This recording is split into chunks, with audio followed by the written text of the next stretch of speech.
kumare, naghahanap ba kayo ng affordable microphone na pwedeng magamit habang nagbablog? Nagre-record ng mga videos nyo? So, meron akong product na i-recommend sa inyo na affordable at pasok sa budget nyo. Which is itong wireless microphone na to. So, meron siyang two types. Type C at saka yung pang Apple. So, dahil Android lang yung phone ko, so itong pang Type C lang yung kinuha ko. And then, ang kinagandahan po sa microphone na to is wala po, pag nagre-record po kayo, wala po kayong ingay na maririnig habang ginagamit nyo to. So, meron na din pala tong free charger. So, which is yung cord lang. Wala po siyang, yung connector lang, wala siyang cord. So, ganito yung itsura niya. Ayan.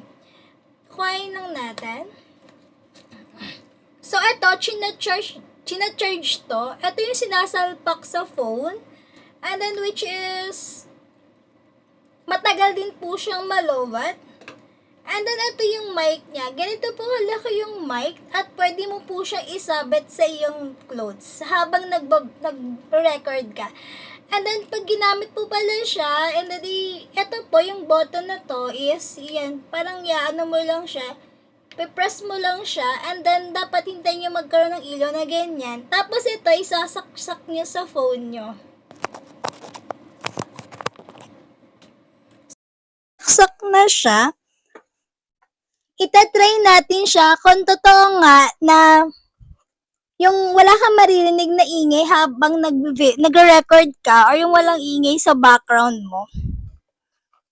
So, ayan, i-open ko lang yung electric fan ko dito sa gilid. Nandito siya sa gilid. And then, okay? Ilalapit ako ng konti. Ayan na. In-open ko siya. So, as you can see, wala siyang hindi siya maingay habang ginagamit ko tong microphone na to. And then, ang kidanyandahan na to, sobrang layo na nang pwedeng mapag-ano na to. Kahit nasa malayo ako, maririnig nyo ako. So, ang gagawin ko, lalabas ako dyan sa labas. Habang gamit ko to, isasarado ko siya. Tingnan natin kung marirecord pa rin siya kahit nandun ako sa labas. So, ayun, sinarado ko yung door. So, dito ako sa kusina. And then, as you can see na marinig nyo pa rin naman ako. Then, open na ako. Ayan. Sobrang ganda na ito kasi talagang ano siya, gamit na gamit ko tong mic na to pag nag-record ako sa mga videos ko.